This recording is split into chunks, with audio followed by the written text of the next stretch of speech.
Good morning students. Previous video में मैंने आपको करवाया था activity 3, 4, 5, okay, and so today will start with our next activity, that is activity number 6 on the page number 62. So share your interpretation of the road note taken by Robert Frost with a classmate. Listen the interpretation of a classmate. Fill out the table based on what you hear from your classmate. Okay, तो आपको जो interpretation है the road note taken, जो poem लिखी गई थी by Robert frost ने, ठीक है, उसके बारे में आपको पूरा इंटरप्रिटेशन लिखना है और अपने क्लासमेट को मतलब शेयर करना है उनके साथ, उनका सुनना भी है और फिर ये फिल आउट करना है टेबल। सबसे पहले आपको दिया हुआ है राइटर्स नेम, तो आप कोई भी क्लासमेट का यहाँ पे नाम लिख सकते हो। तो मैंने यहाँ पे लिखा है Raunak Shah.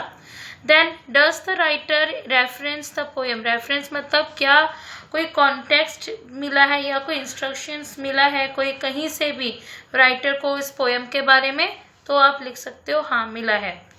What is the writers main idea, मतलब राइटर का मेन आइडिया क्या है, तो वो आपको इंटरप्रेट करके लिखना है कि the poem is about the indecisiveness of man, he picks up choice but at the same time he regrets for not choosing another. ये जो पोएम है इसका मेन मकसद क्या है राइटर का बताने का, कि जो पोएम है ये एक दुविधा के बारे में बताया जा रहा है और उसमें से उनको दो ऑप्शंस मिलते हैं जिसमें वो काफ़ी दुविधा में आ जाते हैं, कंफ्यूज हो जाते हैं और उसमें से कि मैं कौन सा रास्ता चूज़ करूँ। अगर वो बाई चांस वो उस एक ऑप्शन को चूज़ भी कर लेते हैं तो उनको बाद में ये एक रिग्रेट होता है, एक पछतावा होता है कि मैंने दूसरा वाला जो ऑप्शन है या दूसरा वाला जो रास्ता है वो मैंने चूज़ नहीं किया और वो मैंने दूसरे दिन के लिए रख दिया। Okay, What evidence does the writer give for the main idea? अब जो एविडेंस जो है राइटर का ने मेन आइडिया के बारे में कौन से और कहाँ से ये एविडेंस यानी सबूत उनको मिले हैं। सो नेक्स्ट यहाँ पे आपको दिया है लाइन्स फ्रॉम द पोएम, यानी कि आपको पता होगा कि जो पोएम है बेसिकली रॉबर्ट फ्रॉस्ट ने अपने फ्रेंड को मतलब उनके लिए जो है लास्ट लाइन उनको डेडिकेट के लिए ये लिखा गया है पोएम। एंड एनालिसिस मीन्स कि उनको एग्जामिन काफ़ी एग्जामिन एंड डिटेलिंग में ये पोएम लिखी गई है, ठीक है। What is the source of the evidence, तो ये जो इंटरप्रिटेशन है और you can say analysis done by others on Wikipedia and other sites, यानी ये जो इन्फॉर्मेशन है जो सोर्सेस है आपको ये सबूत कहाँ से मिला है, बाय इंटरप्रिटेशन और बाय एनालिसिस, जो कि किसने किया है अदर्स ऑन विकिपीडिया में मिल जाएगा या दूसरे साइट्स पे भी आपको ये सारे इन्फॉर्मेशन वो मिल जाएगी। नेक्स्ट है how is the writers interpretation different from mind, यानी राइटर का इंटरप्रिटेशन मेरा इंटरप्रिटेशन से क्या डिफरेंस है। तो मैंने यहाँ पे लिखा है I think that the option I had chosen in past has not made a great difference, यानी कि जो मैंने ऑप्शन चूज किया था, ठीक है, पास्ट में वो ज़्यादा कोई बहुत बड़ा डिफरेंस क्रिएट नहीं किया है। And so I feel that the other one that I had not chosen might have made a great difference. तो इसमें मुझे लगता है कि जो ऑप्शन या जो रोड मैंने चूज नहीं की थी तो शायद वो एक बेटर ऑप्शन की तरह हो सकता था। This human psychology that man is never happy with what he gets, और ये जो ह्यूमन साइकोलॉजी मतलब एक ह्यूमन टेंडेंसी है, एक ह्यूमन बिहेवियर है या फिर आप कह सकते हो ह्यूमन नेचर है कि उसको चाहे जितना भी मिल जाए वो कभी भी फुल्ली सेटिस्फाई नहीं हो पाएगा,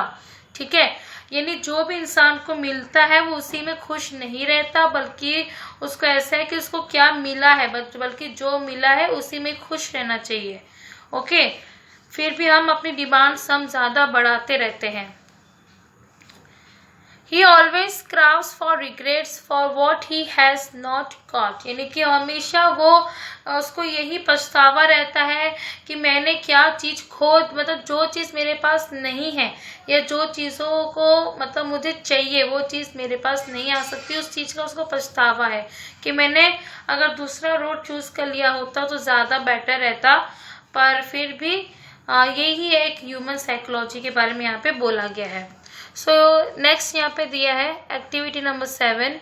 many people have interpreted the road not taken since it was published in 1916। यानी काफ़ी लोगों ने या काफ़ी राइटर्स या ऑथर्स ने इस पोएम को इंटरप्रेट किया है अपने अपने तरीके से। और कब से पब्लिश की गई थी पोएम? 1916 में।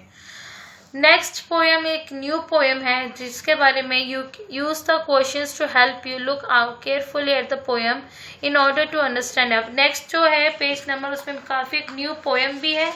और जिससे आपको क्वेश्चंस आपको बहुत ध्यान से देखने हैं या उससे पहले पोएम को ध्यान से आप पढ़ना है, समझना है, और जो क्वेश्चंस होगा उसका अकॉर्डिंग आपको उसका आंसर करना आना चाहिए। Then remember that looking carefully at the details of something in order to understand the whole thing is analysis। आपको याद रखना है कि हर एक डिटेल्स को बहुत ही ज़्यादा और ध्यान से पढ़ना है और समझना है, ठीक है, ताकि मेन जो पर्पस है इस पूरे पोएम का वो आप समझ सको। As you use the questions to help you read the details of the poem। अगर आप ये क्वेश्चंस को रीड करते रहोगे तो आपको इस पोएम के बारे में और ज़्यादा डिटेल्स मिल पाएगी। In order to think about its meaning, उसके मीनिंग के अलावा आपको और भी ज़्यादा डिटेल्स पता चल जाएगी जैसे जैसे आप पोएम रीड करते रहोगे वैसे। You will naturally begin to analyse the poem, यानी कि आप नेचुरली ही उसको डिटेलिंग में या एग्जामिन करना स्टार्ट कर दोगे, समझना स्टार्ट कर दोगे। ओके, अब हम देखते हैं take out next page number 63 जिसमें आपको दिया हुआ है पोएम। ओके, पोएम दी गई है date is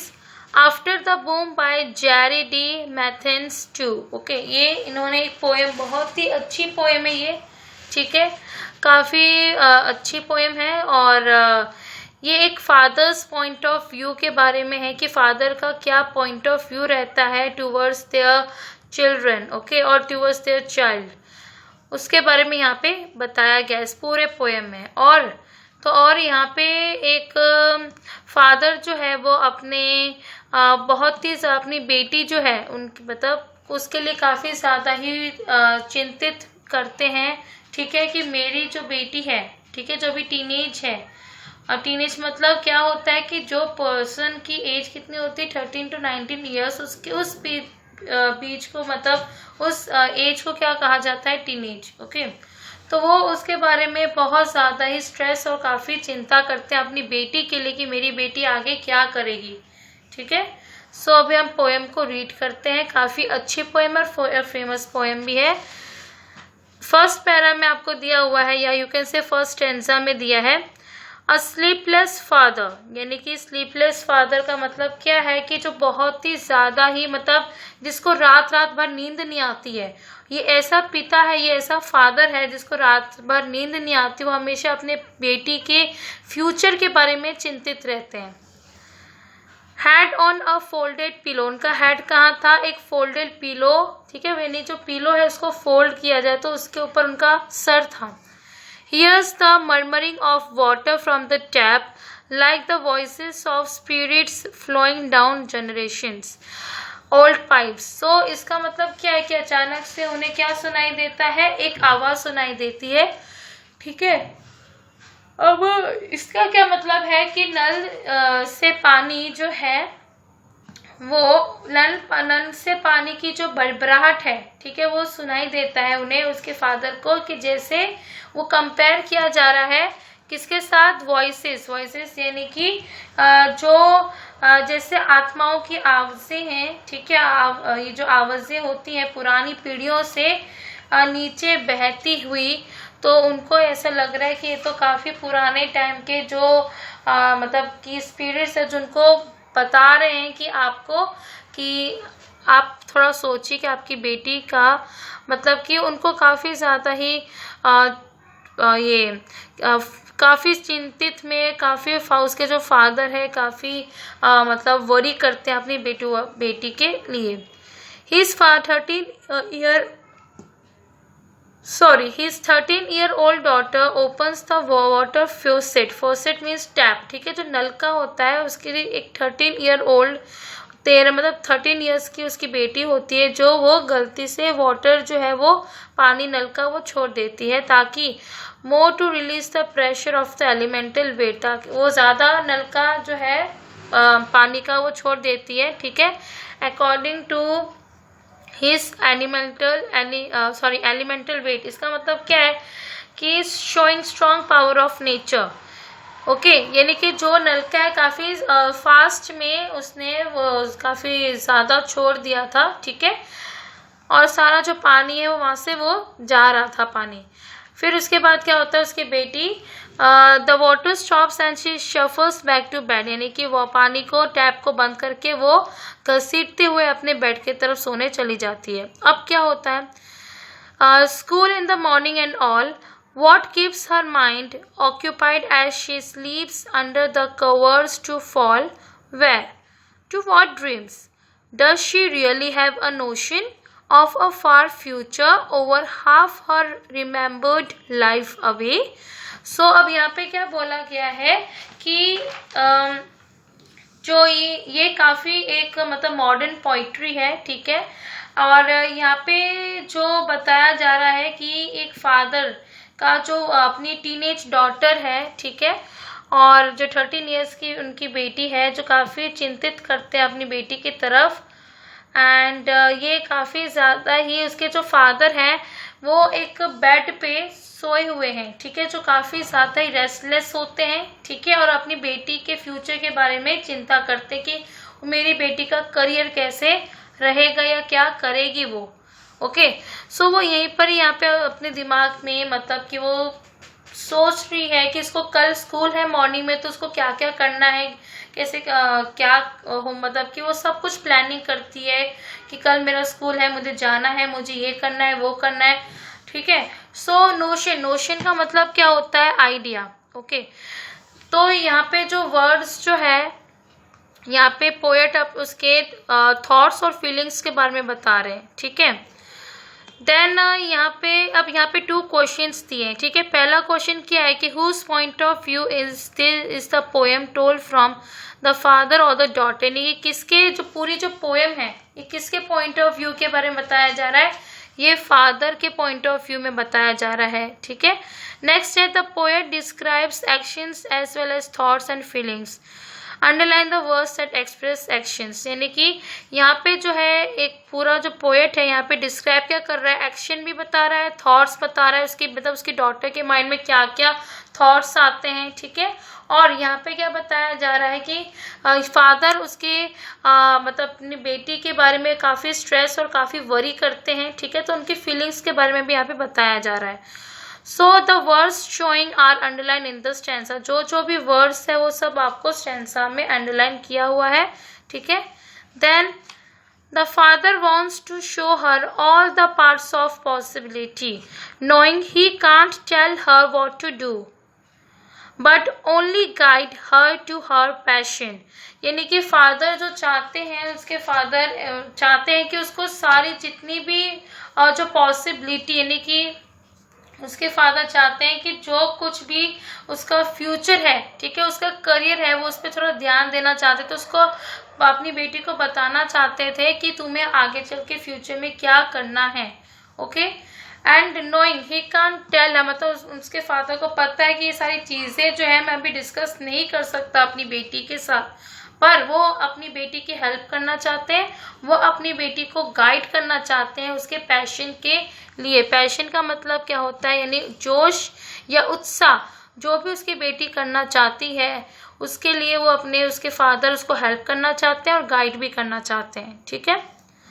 He watched her concentrated over Pat's drawing and sketching the world outside and inside her mind, but wonders if it's a childhood hobby to fall away like dolls, or can it be something to animate a life? So यहाँ पे क्या बोला जा रहा है कि उसके जो फादर है ना, वो अपनी बेटी को रोज मतलब देखते रहते थे, मॉर्निंग एंड इवनिंग में देखते थे कि उसकी बेटी जो है हमेशा एक पेंटिंग्स यानी कि ड्राइंग के काफ़ी बड़े पैड्स होते हैं, तो हमेशा ड्राइंग और स्केचिंग करती रहती है। जो भी वो आउटसाइड यानी जो भी वो देख कर आती है अब वर्ल्ड के, मतलब जो भी उसको दिखाई देता है, ठीक है, जो कुछ भी, जैसे कोई सीनरी है, कोई नेचर के बारे में, वो सब चीज़ें वो अपने माइंड में बिठा लेती है, ठीक है, और फिर वो सारी चीज़ें जो है वो अपने ड्राइंग करती है, ठीक है। एंड बट वो सोचते हैं कि उसके फादर यहाँ पे सोचते हैं कि क्या ये उसकी चाइल्डहुड हॉबी है या उसको कुछ पेंटर बनना है कि क्या बनना है, वो उसके फादर यहाँ पे सोच रहे हैं कि what she has to become, okay, कि उसको क्या बनना है, क्या ये मतलब उसकी हॉबी है पेंटिंग करना, या फिर उसको तो क्या है कि डॉल्स में, या it can be something animate in life, यानी कि अगर उसका कोई पैशन है कोई डॉल्स में खेलने का तो वो भी वो हो सकता था, बट वो वैसा नहीं करती है, वो अब हमेशा उसको पेंटिंग करना ज़्यादा पसंद था उनकी बेटी को। सो द पोएम, अब यहाँ पे क्वेश्चन क्या रेस हो रहा है कि the poem mentions parts of possibility. अब पोएम जो पोएट ने यहाँ पे मेंशन किया हुआ है क्या, parts of possibility, okay. So parts of possibility जो है यहाँ पे बोला गया है कि उनकी क्या क्या मतलब कि जो भी पॉसिबिलिटी हो सकती है कि वो अपनी बेटी की तरफ, उसके गोल्स की तरफ, उसके एम्स की तरफ, उस रास्ते में उसको मतलब उसको गाइड कर सके और उसकी हेल्प कर सके, ठीक है। नेक्स्ट यहाँ पे बोला है ही searches her for what he is not even sure. अब यहाँ पे क्या बताया जा रहा है कि वो क्या मतलब lives, okay, he wants to protect her from life's continental shifts that rupture plans and futures, but knows he can only show her how to filled with a curious life। अब यहाँ पे क्या बात की जा रही है कि मतलब उसके जो फादर है ना उसको प्रोटेक्ट करना चाहते हैं सारी की सारी जो भी इनसिक्योरिटीज है, ठीक है, और मतलब क्योंकि वो जो उसके जो फादर है वो उसको सिखाना चाहते हैं कि जो शिफ्ट्स है लाइफ की फ्यूचर में, मतलब कि जो लाइफ साइकिल है कि आगे चल के बड़े होके आपको पहले स्टडी करनी है, स्टडी के बाद आपको जो भी बनना है, ठीक है, या आगे चल के आपको जो काम करना है वो सब कुछ आपके अभी जो मेन टीनेज और के लाइफ के ऊपर डिपेंड करता है कि आप क्या करते हो, ठीक है, आपको क्या बनना है, ओके। वो सब चीज़ें यहाँ पे फादर बता रहे हैं कि वो सर्च कर रहे हैं कि उसको क्या करना है, देख रहे हैं, कॉन्सेंट्रेट कर रहे हैं, मतलब उसको काफ़ी ज़्यादा देख रहे हैं उसके पापा काफ़ी ज़्यादा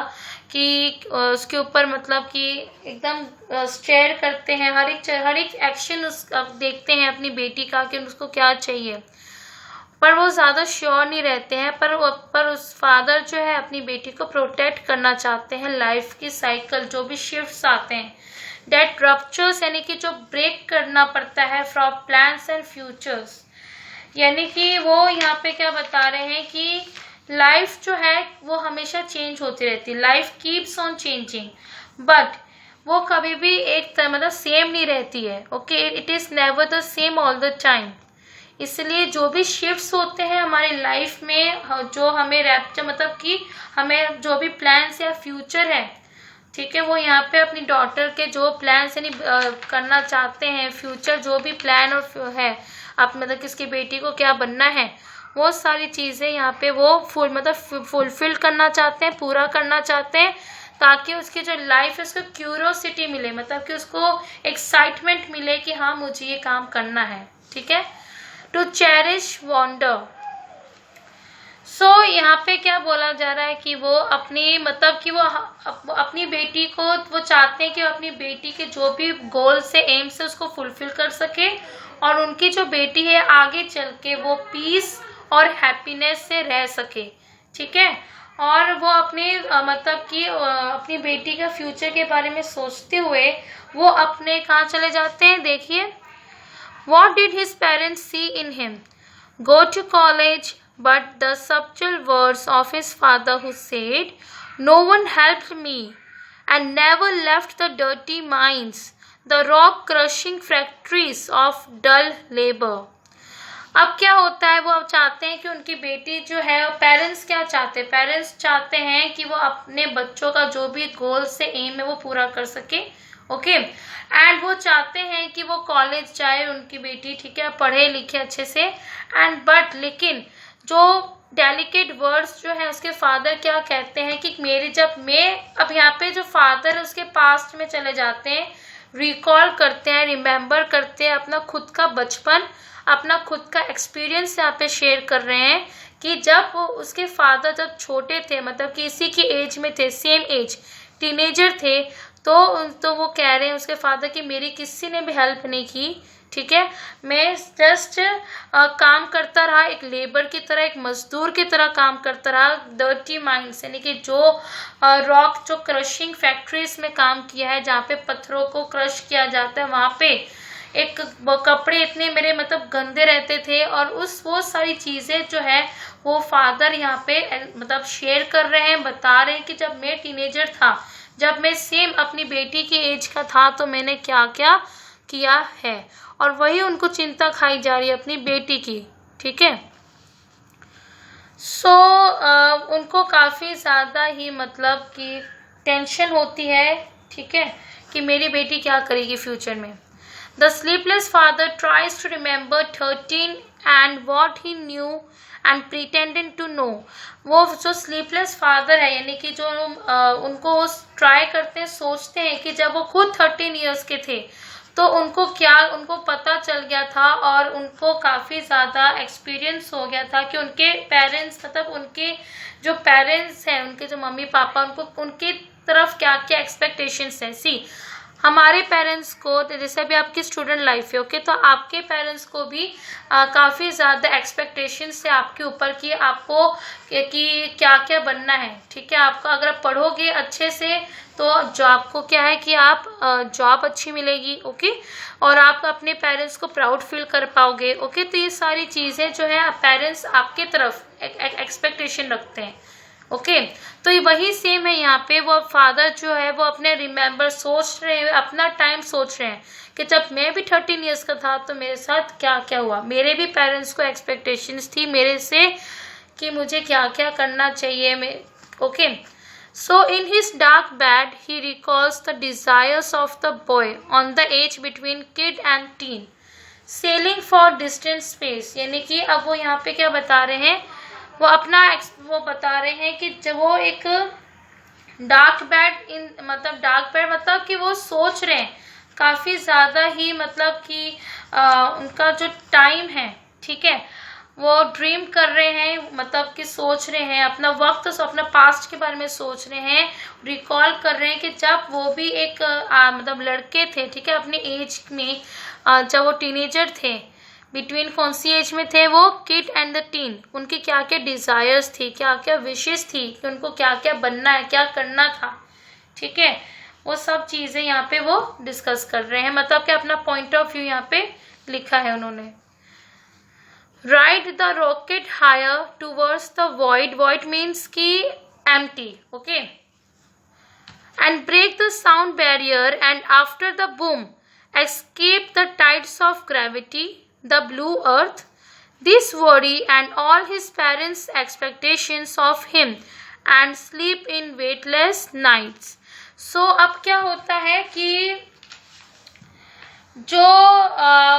वो अपना सोच रहे हैं, अपना वक्त सोच रहे हैं कि वो रिकॉल कर रहे हैं, याद कर रहे हैं कि जब वो 13 ईयर्स के थे तो उनके क्या क्या ड्रीम्स थे जो अनफुलफिल्ड रह गए, यानी जो पूरे नहीं हो पाए।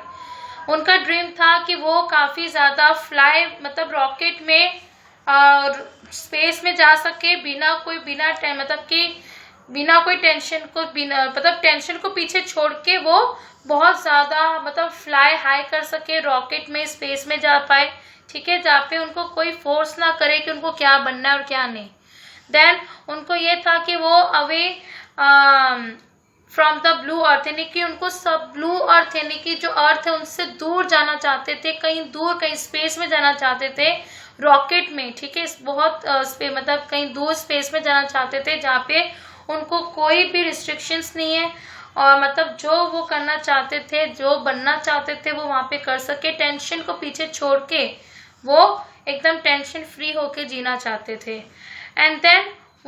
उनको काफ़ी ज़्यादा, और जो भी वरीज जो है, ठीक है, और एक्सपेक्टेशंस जो थी उनको, उनके पेरेंट्स को उनकी तरफ, वो सारा जो था वो उनको पीछे छोड़ के वो एकदम फ्रीली होके जीना चाहते थे। ताकि एंड ही वुड, और इस वजह से क्या होता है कि he would find peaceful life completely lacking all the tensions of the world, यानी कि वो एक वहाँ पर स्पेस के वहाँ पे एक बहुत ही शांतिपूर्वक और एकदम पीस शांति से वो रहना चाहते थे, सारी टेंशनों से दूर। ठीक है, अब यहाँ पे क्या आता है कि इसका ये पता चलता है कि फादर जो है काफ़ी अपने डेड बेड में है, जो काफ़ी ज़्यादा ही ग्रेटली वरीड करते हैं अपनी डॉटर्स के फ्यूचर के बारे में, उसके करियर के बारे में, और वो काफ़ी हेल्पलेस फील करते हैं कि वो उसको हेल्प नहीं कर पाएंगे अपनी बेटी को समझाने में। तो इसीलिए ये जो लास्ट स्टैंजा जो है ना, वो क्या बता रहे हैं कि ही seems losing hold on his life, यानी कि and he is near death, यानी कि जस्ट वो मतलब डेथ, अपने डेथ के बिल्कुल करीब है वो, और इसीलिए वो अपनी लाइफ को कभी भी ना कभी भी एंड कर सकते थे, और इसलिए उनका जो सोल, यानी कि पीछे सारी जितने भी बैरियर, मतलब कि जितने भी ऑब्स्टेकल्स हैं, जितने भी प्रॉब्लम्स हैं,